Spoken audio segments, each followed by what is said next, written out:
जिंदगी में खत्म होने जैसा कुछ भी नहीं होता। एक नई शुरुआत की तरह सुबह आपका इंतजार कर रही होती है। जय माता दी दोस्तों, आप सभी का स्वागत है हमारे YouTube चैनल में। मैं बात कर रही हूं 22 अक्टूबर और 23 अक्टूबर के कन्या राशि फल के बारे में। सबसे पहले हम इन 2 दिनों के तिथि, नक्षत्र और योग के बारे में जानेंगे, उसके बाद राशिफल के बारे में। तो देखिए, 22 अक्टूबर बुधवार का दिन है। शुक्ल पक्ष की प्रतिपदा तिथि रहेगी। अब चंद्रमा जो है वो तुला राशि और विशाखा नक्षत्र में रहेंगे। अब देखिए, तुला राशि में ग्रहों के राजा सूर्य देव भी मौजूद हैं और मंगल भी मौजूद हैं, जो सेनापति कहे गए हैं। और आपके राशि के स्वामी बुध देव भी तुला राशि में ही मौजूद हैं। तो इस तरह से चतुर्ग्रही योग बन गया 4 ग्रहों के कारण। बुधादित्य योग बना सूर्य और बुध के कारण। मंगल और चंद्रमा ने लक्ष्मी नारायण योग बना दिया। ऐसे कई तरह के योग एक ही राशि में बन गए। अब ये आपका दूसरा भाव है जहां पर ये योग बने हैं। साथ में प्रीति नाम का योग भी बना हुआ है। अब 23 अक्टूबर की बात करते हैं। ये गुरुवार का दिन और शुक्ल पक्ष की द्वितीया तिथि रहेगी। चंद्रमा तुला राशि में ही रहेंगे। हाँ, नक्षत्र जरूर बदल जाएगा। अनुराधा नक्षत्र रहेगा और आयुष्मान नाम का योग और साथ में सर्वार्थ सिद्धि नाम का योग बनेगा।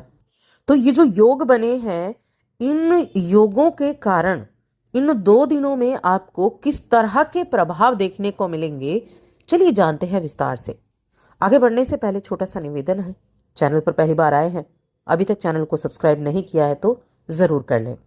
तो देखिए, मैं दोनों दिनों की एक साथ बात करने वाली हूँ, 22 और 23 अक्टूबर के बारे में, क्योंकि दोनों ही दिन चंद्रमा जो है वो तुला राशि में रहेंगे और चंद्रमा की स्थिति के अनुसार ही हमारी दिनचर्या में परिवर्तन भी होते हैं।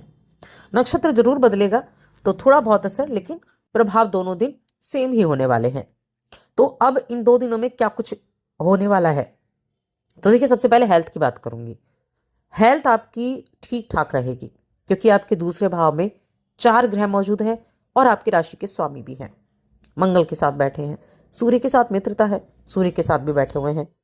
अब ये क्या करेंगे, आपको अपने खाने पीने की चीजों पर बहुत ध्यान देना है, क्योंकि दूसरा भाव जो होता है वो हमारे मुख का होता है। और मुख क्या है, जो चीज में हमें मजा आ रहा है वो हम खाएंगे, चाहे पेट हमें अलाउ कर रही है नहीं कर रही है। 1 समोसा, 2 समोसा, 3 समोसा, तो ये खाने की चीजों पर ज्यादा ध्यान रखने की आवश्यकता है। और जिनको भी कुछ कुछ स्वास्थ्य संबंधी परेशानियां चल रही हैं, उनको तो खास तौर से ध्यान रखने की आवश्यकता है।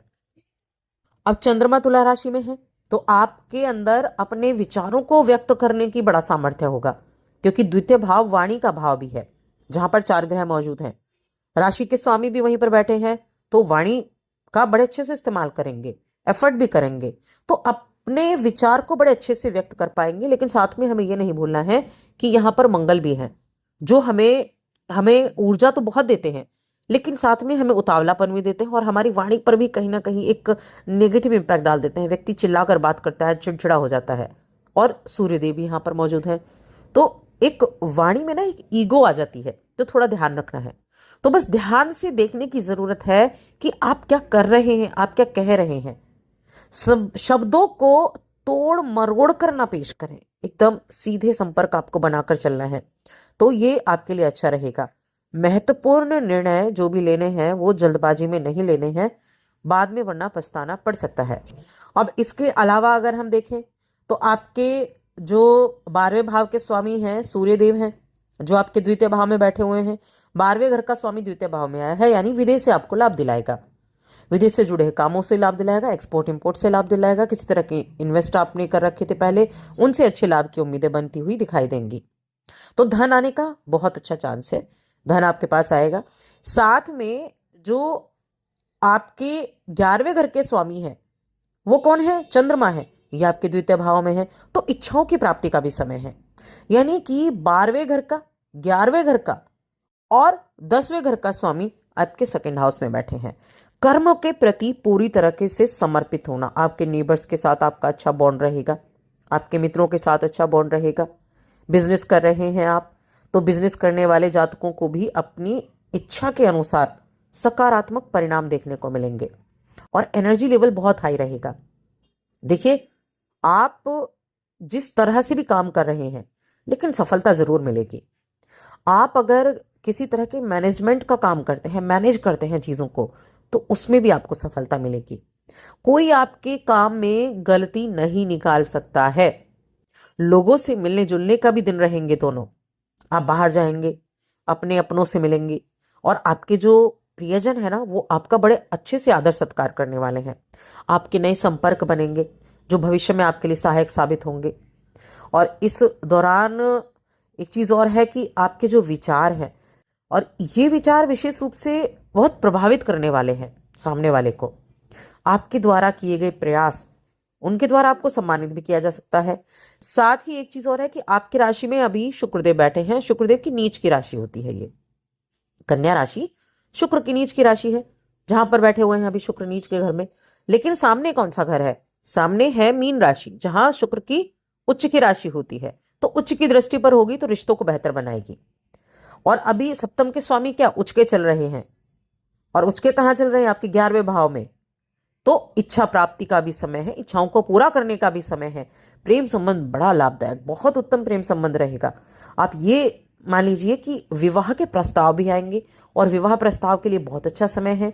एक दूसरे की खुशी का ख्याल रखेंगे, सहयोग एक दूसरे का मिलेगा, साथ में मिलकर काम करेंगे, ऐसा ये समय है। वहीं हम वैवाहिक जीवन की बात करें तो बहुत अच्छा है। अच्छे दिनों में से एक ये वैवाहिक जीवन आपका रहने वाला है। आप किसी मंदिर, गुरुद्वारा, कोई धर्मशाला, धार्मिक स्थल, वहां पर जाकर वक्त बिताना चाहेंगे। वहां जाकर आपको बड़ा अच्छा लगेगा। अगर आप विदेश से जुड़ा हुआ व्यापार कर रहे हैं तो मन मुताबिक रिजल्ट मिलने की पूरी उम्मीद बनी हुई है। नौकरी पेशा जातक हैं, आप अपने जो आपके अंदर जो प्रतिभा है उसका पूरी तरीके से इस्तेमाल कर पाएंगे। अगर मन में किसी भी तरह की उलझनें थी, उन उलझनों से दूर आप हो पाएंगे। देखिए, एक दूसरे की खुशी का ख्याल रखेंगे, ये ठीक है। और जो सहयोग होता है ना एक दूसरे का, वो हमारे जीवन का केंद्र बिंदु होता है, ये याद रखें। तो जब भी आपको आवश्यकता हो, आपके लिए लोग खड़े होंगे, और जब उनको आवश्यकता होगी तब आप उनके लिए खड़े रहेंगे। पारिवारिक दृष्टि से देखा जाए तो भी बहुत अच्छा है ये, क्योंकि द्वितीय भाव परिवार का भाव भी है। हालांकि थोड़ा सा वाणी को कर्कश बना देते हैं, लेकिन क्योंकि आपकी राशि के स्वामी जो बुद्धि के कारक है, वाणी के कारक है, वो भी यहीं बैठे हुए हैं, तो वो मैनेज कर पाएंगे सारी चीजों को। और साथ में 11वें घर में कौन बैठा है? 11वें घर में बैठे हुए हैं कौन? गुरु बृहस्पति। आपके 11वें घर में गुरु बृहस्पति हैं, और ये आपके तीसरे भाव पर दृष्टि डाल रहे हैं। तो यहां आपका कम्युनिकेशन अच्छा रहेगा, बेहतर रहेगा। तो समय बहुत अच्छा है, इच्छा पूर्ति करने का समय मैं आपके लिए कह सकती हूँ। स्टूडेंट्स के लिए भी ये टाइम पीरियड काफी अच्छा बना हुआ है। अब उपाय क्या करने हैं? तो उपाय के तौर पर मैं कहूंगी, बस आपको एक ही कार्य करना है, अपनी वाणी पर ध्यान रखें। किसी को आपकी वाणी के द्वारा कोई दुख ना पहुंचे, इस चीज का ध्यान रखें। और भगवान गणेश की आराधना करें, विष्णु सहस्त्रनाम का पाठ करें। तो बस आज की इस वीडियो में इतना ही।